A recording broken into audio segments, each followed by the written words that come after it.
नमस्कार, मैं मणि sir classes में आपका हार्दिक स्वागत है। आज का एक महत्वपूर्ण टॉपिक है प्रवासी भारतीयों का भारतीय अर्थव्यवस्था पर प्रभाव।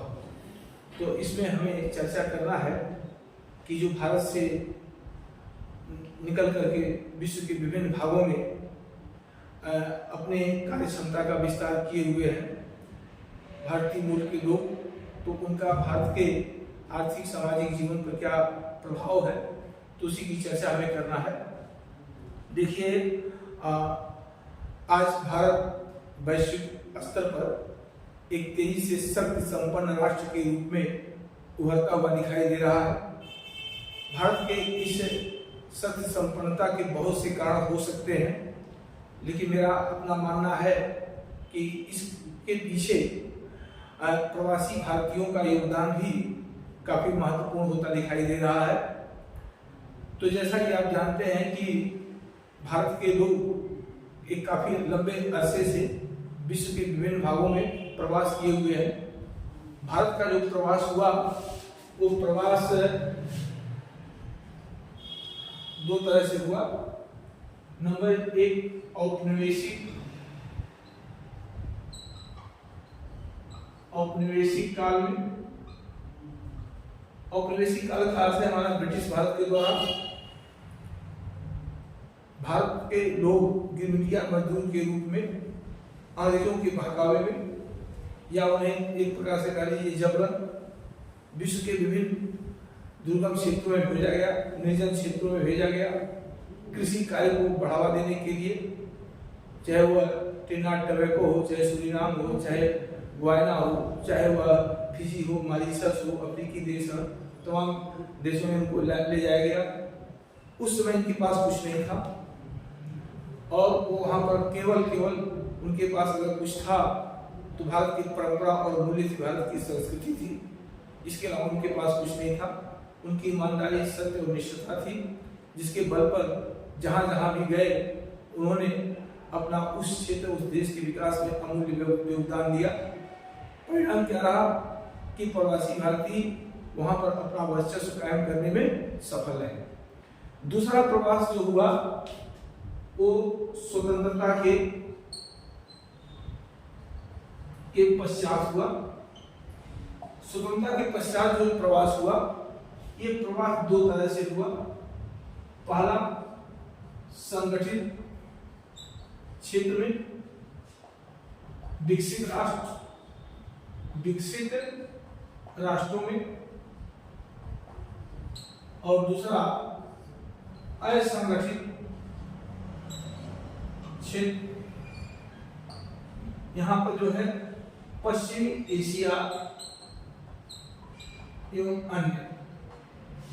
देखिए, भारतीय मूल के लोगों का प्रवास दो स्तर पर देखा जा सकता है। एक औपनिवेशिक काल में जो गए, गिरमिटिया मजदूर के रूप में गए, फिर वो पीढ़ी दर पीढ़ी वहां पर रहते चले आए और आज उनका प्रभाव काफी व्यापक क्षेत्र में देखा जा सकता है।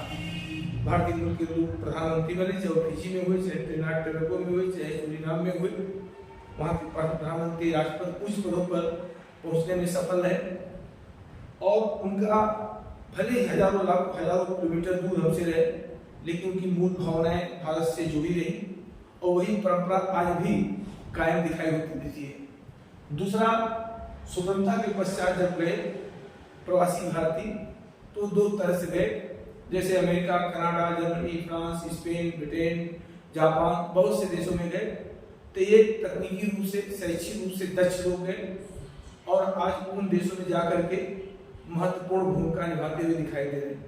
आज अमेरिका के हर बड़े सेक्टर में प्रवासी भारतीयों का जो भूमिका काफी प्रमुख है, चाहे वो अमेरिका का राजनीतिक क्षेत्र हो, प्रशासनिक क्षेत्र हो, होटल व्यवसाय हो, पर्यटन हो, साइंस एंड टेक्नोलॉजी का क्षेत्र हो, व्यापार का क्षेत्र हो, हर क्षेत्रों में अमेरिका में प्रवासी भारतीयों की जो एक प्रकार से दबदबा है, एक प्रकार से भूमिका है, वो काफी जबरदस्त है। आज 45 लाख से अधिक प्रवासी अमेरिका में रहते हैं और भारत और अमेरिका के संबंधों के बहुत से आधार हो सकते हैं, लेकिन एक बड़ा आधार है कि ये प्रवासी भारतीय कहीं भारत और अमेरिका के बीच एक मजबूत सेतु के रूप में भी काम करते हुए दिखाई दे रहे हैं। तो ये तो वो लोग हैं जो तकनीशियन, IITian है, डॉक्टर है, इंजीनियर है, तमाम लोग गए हैं, शिक्षित वर्ग गए, ये लोग गए विकसित राष्ट्रों में। और जो असंगठित कामगार के रूप में, श्रमिक के रूप में खाड़ी के देशों में गए। आज खाड़ी के देशों में लगभग 80 लाख भारतीय कार्य करते हुए दिखाई देते हैं। कुल मिलाकर के आज के डेट में लगभग 2.25 करोड़ लोग जो है भारतीय मूल के लोग विश्व के विभिन्न भागों में अपनी प्रभावी भूमिका निभाते हुए दिखाई दे रहे हैं। और मेरा ये मानना है कि जो हमारे प्रवासी भारतीय हैं, भारतीय मूल के लोग हैं, ये न केवल भारत की अर्थव्यवस्था को मजबूत आधार देने में महत्वपूर्ण भूमिका निभा रहे हैं, अपितु भारत की राजनीतिक शक्ति, भारत के सामाजिक और सांस्कृतिक शक्ति को भी मजबूत करने में अपना महत्वपूर्ण भूमिका निभाते हुए दिखाई दे रहे हैं। क्योंकि ये जो प्रवासी भारतीय हैं, भारत और विश्व के अन्य देशों के बीच संबंधों को मजबूत बनाने में एक सेतु के रूप में कार्य करते हुए दिखाई दे रहे हैं, एक पुल के रूप में दिखाई दे रहे हैं। और कहीं न कहीं इनकी ईमानदारी, निष्ठा और उस देश के प्रति समर्पण की भावना के साथ साथ भारत की जड़ों से जुड़े रहना इनकी सबसे बड़ी विशेषता के रूप में देखी जा सकती है। और यही कारण है कि आज भारतीयों का सम्मान वैश्विक स्तर पर हर देश में कहीं न कहीं बहुत ही महत्वपूर्ण ढंग से दिखाया जा रहा। तो प्रवासी भारतीय जो है एक औपनिवेशिक काल में गए, गिरमिटिया मजदूर के रूप में रहे, काफी संघर्ष किए और संघर्षों के उपरांत उन्होंने उस देश में जाकर के अपनी एक बेहतरीन छवि स्थापित किए और साथ साथ भारत के मूल से जुड़े भी रहे। उनकी पीढ़ी दर पीढ़ी आज भारत की यात्रा करती है, भारत के साथ जुड़े रहना चाहती है, अपनी जड़ों से उनका बड़ा काफी लगाव है।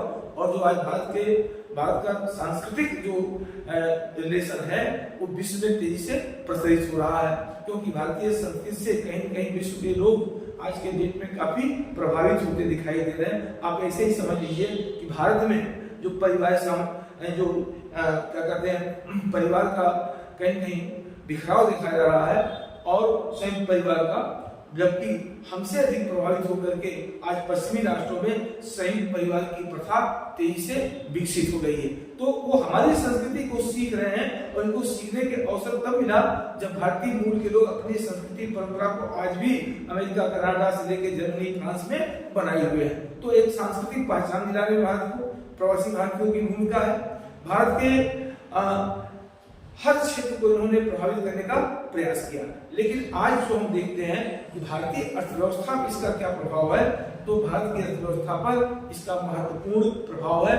आप इसी बात से अंदाजा लगा सकते हैं कि आज विश्व में सबसे अधिक विदेशी मुद्रा भेजने वाले जो लोग हैं विश्व में, वो प्रवासी भारतीय जो अपने देश को सर्वाधिक विदेशी मुद्रा भेजते हैं। 2023-24 के एक आंकड़ा, एक रिपोर्ट आई है, उस रिपोर्ट के आधार पर हम कह सकते हैं कि 2023 और 24 में लगभग 111 अरब डॉलर प्रवासी भारतीयों ने 111 अरब डॉलर विदेशी मुद्रा भारत में भेजा। ये कहीं न कहीं भारत की अर्थव्यवस्था को, भारत के विकास दर को आगे बढ़ाने में महत्वपूर्ण भूमिका निभाता है। जैसा आप जानते हैं कि कोविड संकट के दौरान जहां विश्व की अर्थव्यवस्था काफी चरमरा गई थी और आज भी वो अभी उभर नहीं पाए हैं, लेकिन भारत की भी अर्थव्यवस्था प्रभावित हुई। लेकिन भारत की अर्थव्यवस्था उतनी अधिक प्रभावित नहीं हुई जितना पश्चिमी राष्ट्रों की प्रभावित हुई। आज जर्मनी का विकास दर माइनस के दर पे चल रहा है, जापान 1 पॉइंट पे चल रहा है, लेकिन आज भारत विकास दर 7 पॉइंट के आसपास है, नियर अबाउट आगे बनाया हुआ, स्थिर बनाया हुआ। इसमें भी भारत के विकास दर में भी प्रवासी भारतीयों, क्योंकि ये हर संकट के समय भारत में विदेशी मुद्रा भेजने में सबसे आगे दिखाई दिए। तो कहीं ना कहीं हम ये कह सकते हैं कि हमारी जो आर्थिक विकास की आज रफ्तार है, आज आप सोच सकते हैं कि जितना भारत में प्रत्यक्ष विदेशी निवेश आता है एक वर्ष में, उससे भी काफी अधिक जो है विदेशी मुद्रा भारत में प्रतिवर्ष आ रहा। और ये विदेशी मुद्रा ही नहीं आ रहा, आज प्रवासी भारतीय भारत के विभिन्न भागों में, निजी क्षेत्रों में बहुत बड़े पैमाने पर निवेश करते हुए दिखाई दे रहे हैं। इससे भारत में उद्योग और व्यवसाय में, व्यापार में क्या है, प्रगति हो रही है। तो मेरा ये मानना है कि प्रवासी भारतीयों का जो भारत के प्रति लगाव है, उसी का परिणाम है कि आज भारत की अर्थव्यवस्था अपने सतत विकास की दर को आगे बढ़ा रहा है। जहां दुनिया की अर्थव्यवस्था आज मंदी के दौर से गुजर रही है, वहीं आज भारत की अर्थव्यवस्था, आज भारत विश्व का सबसे अधिक विकास दर वाला राष्ट्र है। तो इसके पीछे बहुत से कारण हो सकते हैं, लेकिन इस विकास दर को बनाए रखने में प्रवासी भारतीयों की भूमिका क्या है, काफी महत्वपूर्ण है। तो ये प्रवासी भारतीयों की भूमिका है। अब आप सोच सकते हैं, लेकिन एक साथ ये भी है कि जहां प्रवासी भारतीय दुनिया के किसी भी क्षेत्र में हो, किसी भी देश में रह रहे हो, जिस तरह से एक समर्पित भाव से भारत के प्रति अपने निष्ठा को दर्शाया है, तो आज भारत सरकार भी दृढ़ संकल्पित है कि प्रवासी भारतीय दुनिया के किसी भी क्षेत्र में रहेंगे, अगर उनके समझ कोई भी संकट की स्थिति उत्पन्न होती है, असुरक्षा की भावना उत्पन्न होती है, तो भारत उनको सकुशल भारत लाने में सक्षम राष्ट्र है। आप ऐसे ही देख लीजिए, अभी यूक्रेन संकट उत्पन्न हुआ, 18,000 से अधिक भारतीय नागरिक फंस गए, लेकिन भारत सरकार ने युद्ध के दौरान, अब आप ये सोच सकते हैं कि ऐसे कई मौके आए जब युद्ध के शांति काल में लोगों को निकाला गया, लेकिन युद्ध को रोक करके, ब्रेक करके कुछ घंटों के लिए, कुछ समय के लिए और नागरिकों को निकालना, ये देश के बहुत बड़ा चैलेंज का विषय था, लेकिन भारत ने उस चैलेंज को कर दिखाया। रूस और यूक्रेन को युद्ध के लिए कुछ समय के लिए विराम लगाया और हमने अपने ऑपरेशन गंगा के माध्यम से प्रवासी भारतीयों को निकाला। ये हमारे विदेश नीति की सबसे बड़ी सफलता कही जा सकती है। दूसरी चीज, जय अभी सूडान में आया, हमने ऑपरेशन कावेरी के माध्यम से वहां से लगभग 4,000 भारतीय नागरिकों को निकाला। अभी हाल में इजराइल और हमास के बीच संघर्ष उत्पन्न हुआ, ऑपरेशन अजय के माध्यम से खाड़ी के देशों से, विशेष करके फिलिस्तीन और इजराइल से भारतीय नागरिकों को निकाला।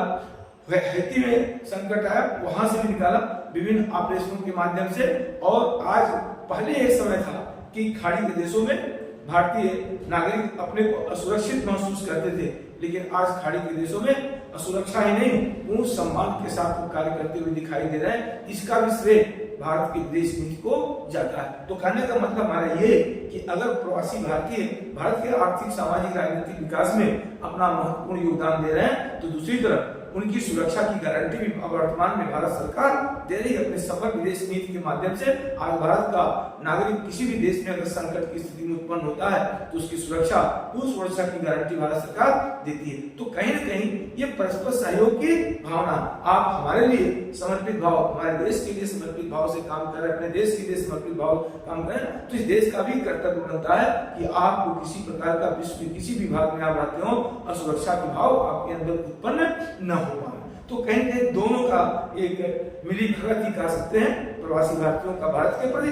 भारत सरकार का उनके प्रति जो जुड़ाव है, जो लगाव मजबूत होता जा रहा है, उसी का प्रभाव है कि आज भारत अपने आर्थिक विकास को आगे बढ़ाने में सफल है, विशेष करके कोविड संकट और उसके पश्चात। दूसरी चीज कि न केवल प्रवासी भारतीय अर्थव्यवस्था को प्रभावित कर रहे हैं, ये हमारी राजनीतिक शक्ति को भी प्रभावित कर रहे हैं। आज भारत का विभिन्न देशों के साथ एक बेहतर तालमेल है, बेहतर संबंध है, भारत की सर्व स्वीकारता विश्व के देशों में देखी जा रही है, तो उसमें कहीं न कहीं भारत के नागरिकों का उन देशों में अमूल्य योगदान है। उनके विश्वास को जीतने में भारतीय नागरिकों ने, उस देश के शासक का विश्वास को जीतने में भारतीय नागरिकों ने अपना महत्वपूर्ण योगदान दिया है। उसी का कारण है कि आज पश्चिमी राष्ट्रों के साथ हमारे संबंध बेहतर है। आज खाड़ी के देशों में, चाहे सऊदी अरब हो, चाहे अमीरात हो, चाहे कुवैत हो, चाहे ओमान हो, कोई भी देश हो, उन देशों के साथ हमारे संबंध, रिलेशन काफी अच्छे।